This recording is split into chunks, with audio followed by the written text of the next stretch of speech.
आज की कहानी बाइबल के पुराने नियम से ली गई है। यह कहानी मूसा और जलती हुई झाड़ी की है।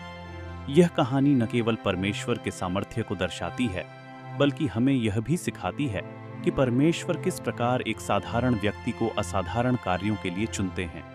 तो आइए इस प्रेरणादायक कहानी को विस्तार से समझते हैं। मूसा, जो एक समय मिस्र में एक राजकुमार था, अब एक साधारण चरवाहा बन चुका था। उसने मिस्र छोड़ दिया था और मिद्यान नामक स्थान पर अपने ससुर यित्रो के साथ रह रहा था। एक दिन वह अपनी भेड़ों को चराते हुए परमेश्वर के पर्वत होरेब के पास पहुंचा। इस दौरान मूसा ने एक अनोखी घटना देखी। एक झाड़ी जल रही थी, लेकिन वह जलकर राख नहीं हो रही थी। यह नजारा बड़ा विचित्र था।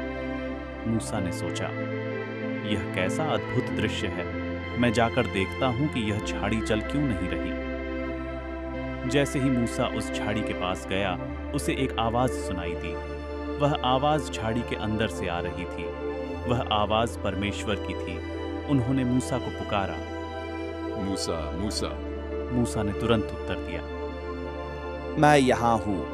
फिर परमेश्वर ने कहा, अपने जूते उतार दो, क्योंकि यह भूमि पवित्र है। यह सुनकर मूसा डर गया और अपना चेहरा ढक लिया, क्योंकि वह परमेश्वर को देखने से डर रहा था। परमेश्वर ने मूसा से कहा, मैंने मिस्र में अपने लोगों की पीड़ा देखी है। उनकी प्रार्थनाओं और उनके दुखों को मैंने सुना है।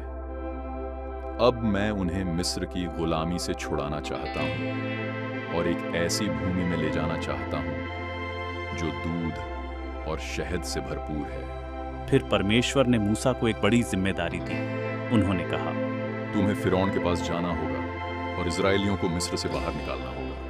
मूसा यह सुनकर डर गया। उसने कहा, मैं कौन हूँ जो फिरौन के पास जाऊं और इस्राएलियों को छुड़ाऊं? परमेश्वर ने उसे आश्वासन दिया, मैं तुम्हारे साथ रहूंगा। जब तुम इस्राएलियों को मिस्र से बाहर निकाल लोगे, तब तुम इसी पर्वत पर मेरी आराधना करोगे। ये इस बात का प्रमाण होगा कि मैंने तुम्हें चुना है। मूसा अब भी घबराया हुआ था। उसने पूछा, अगर लोग मुझसे पूछें कि मुझे किसने भेजा है, तो मैं उन्हें क्या कहूँ? परमेश्वर ने कहा, मैं जो हूं वही हूं। तुम लोगों से कहना कि मैंने तुम्हें भेजा है। परमेश्वर ने मूसा को यह भी बताया कि कैसे वह फिरौन और मिस्र के लोगों को अपनी ताकत और चमत्कारों के जरिए समझाएंगे।